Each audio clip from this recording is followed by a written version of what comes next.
What is going on, guys? It's Scott and Kyle here with the Never Hedge Podcast, and we are here with the former Fury Heavyweight Champion, Juan. What is going on, buddy? Nothing much, man. Just finished the pad session, and we're getting ready for the next fight. So nice. Are you still training at Jackson Wink?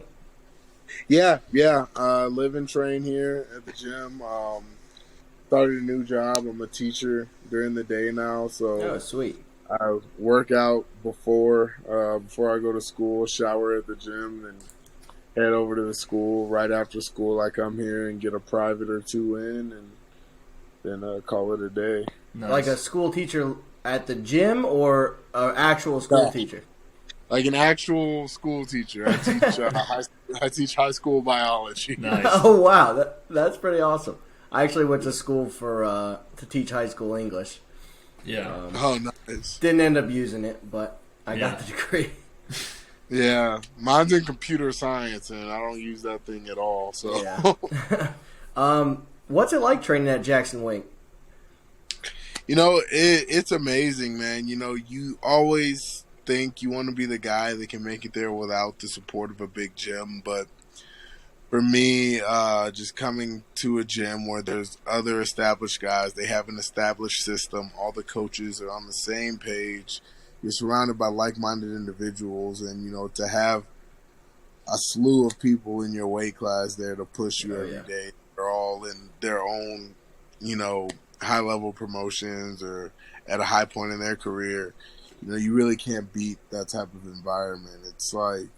It's honestly like a college for fighters. Right. I got to ask, did you train with John Jones at all? No, I mean, we trained together maybe twice, 2 or 3 times. He's a cool dude. Has always been nice to me, but we don't train a whole lot together. He's pretty selective about who he trains with, so I don't push it and I don't fanboy over people. Right. All right. Are we going to work or not? We're not? Okay, well, I still got to get my shit done, Right. Yeah. And he had a falling out with your gym, didn't he?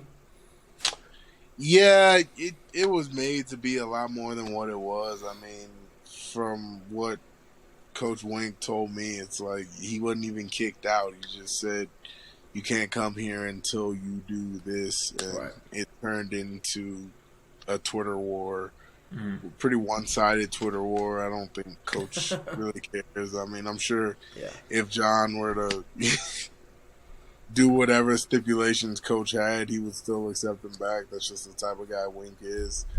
But, we're all moving on without him. I mean, it didn't change my life one way or another. John wasn't paying any of my bills. Right. I mean, and the gym is established. It wasn't just him. Right, and we've got a whole new third generation of fighters, man. We got so many guys coming up that are going to do such big and great things. None of us will probably, we might not match what John did. I know I'm probably not ever going to match what John did, but some of these newer guys in here are straight killers, man, so you never know. It's of course so many, up-and-coming young guys, and we're getting away from that point where a 20, 21-year-old can come through and just dominate. MMA is getting to a point of popularity where, you're going to have to be in your physical prime to do that. You're going to have years of experience to compete because there's tons of people out there now with years of combat sports experience behind them. And you can't just be a tough guy anymore in this sport. So it's getting to a point where the overall skill level is increasing, so you're not going to see as many guys ever have as dominant runs as a John Jones, as a GSP, as a Khabib, Of course, yeah. I would say, actually, right now, in going off on a little bit of a tangent here, if we're talking about dominant fighters, probably the UFC 145-pound division, there seems to be definitely a huge discrepancy in the level of talent at the top versus in Max Holloway and fucking Volk versus the lower level guys. It seems like there's not anyone who can take down Volkanovski right now. Yeah, and it's one of those things where somebody can come through and they just have a recipe or they have a system that hasn't quite been figured out yet, and I feel like that's kind of what's going on at 145. I thought Holloway beat him. Yeah. Right. So, it's we're not gonna get to see that fight right now. Right. This next guy could surprise him. TKZ might surprise him. You never know Always what's could. gonna happen.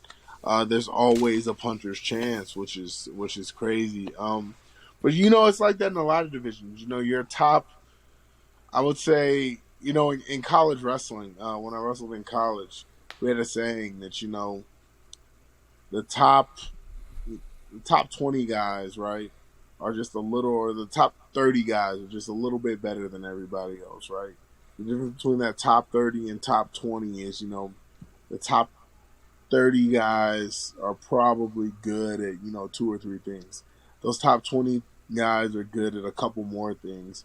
And then when you get to, your top 10 guys, those are the guys that just have, those certain things that not a lot of people can stop. And then when you get to, your top 5, those are the guys that, they can do a little bit of everything, but they've got that just one thing that nobody can quite figure out. And, it's really similar in MMA. There's a big drop-off in your top 15 than everyone else, right? And there's a little bit bigger, then there's a little bit more of a separation between your top 15 and top 10. Then you get your top 5 to top 10 guys, and it's a little different. But right now, at 145, it looks like those top 3, the top 4 are just a really big jump between the next 6 guys down.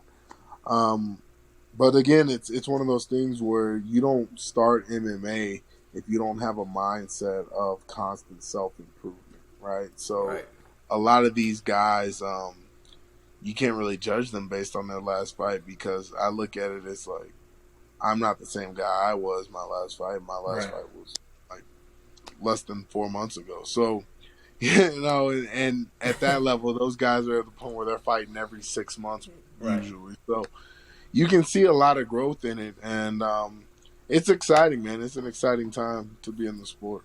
It is, and you've been extremely active during COVID times. How has that been, dealing with COVID and training and fighting? And what, you fought 4 times in the last year? Yeah, I actually fought 4 times in about 6 months. But it was, it was different because with me, after my last UFC fight, man, I had to do a lot of, soul searching and psychological development and a lot of work on myself, and really kind of fall back in love with the sport, but figure a lot out on my end on, why I was really doing this, and getting over a lot of the things that had held me back, not just in fighting, but in, my entire athletic career, and really come to terms and cope with some things that I never really did. So that's, I took about a year off. Part of that was I had signed with that overseas promotion, and COVID really put a damper in that. But when they finally allowed me to seek fights outside of that promotion and eventually released me, Fury was right there, and it was a kind of like the perfect storm, because Fury is based out of Texas mainly, and as most people know, Texas doesn't give 2 fucks about that. Right. So, they did a couple things to appease the commission. Pretty much, as long as my test cleared, I was good. So, I just took care of myself, and that was it, really. But, yeah, I fought between May and my last fight was November. May 16th and November 21st, I had 4 fights. And you've looked great. Yeah, it was a lot. But the biggest thing for me was, everybody put on a little bit of COVID weight. So I've been like, you do the yo-yo thing, but I'm trying to make those swings of the yo-yo a little bit less each fight. Right. So I think we finally got a good system down, but it was tough. But man, I'm the type of guy that I've always got to be doing something. Me and free time don't really mix too well together. The more bored I get, the more stupid shit you see me posting on Instagram and Twitter. That's just not good for anybody. Yeah, but yeah, I can't believe it. You must have no free time at all being a teacher during COVID, which I know is another struggle, and fighting full time, and you've been fighting 5-round fights. I mean, that's a lot to deal with. Yeah, and when COVID first started, I was working in behavioral health. It's kind of like a behavioral health technician type deal, and that was different because even in those facilities, like they're all inpatient facilities, like full time, you have to be there. Oh. But the COVID restrictions there were brutal, and then when I got out of that, after my last fight, I needed something because I was traveling down to Arizona. For my last fight, I accepted a temporary job in Arizona. So I was driving down there Monday mornings after a workout, and then I would drive back Friday nights and then try and get as much cage stuff in as I could on the weekends. How long of a drive was it? It was a 6-hour drive. Shit. So that was brutal, and that just wasn't working for me anymore. So, I switched over. I still wanted to work with kids from troubled backgrounds. So the high school I work at now is, I think, 95% at-risk students. So it was kind of a perfect transition for me. And, I love it. But now, like, I wake up at 5 a.m., get all my stuff ready for the day. I go and do my strength and conditioning workout, shower there. That's over right at 7. I got to be back at the school for 7:30. So I get to the school at 7:30. And I can't leave the school till 4:30. So I teach all the classes. Then you got your after school duty, and then you can leave. And then right after that, I usually have a 5 o'clock private at the gym, and I do a 5 o'clock private. Usually another 6 o'clock class of some sort, and then I do another like private, like just personal workout type deal, just to stay loose, keep burning calories. And then I'm in my room usually by 7.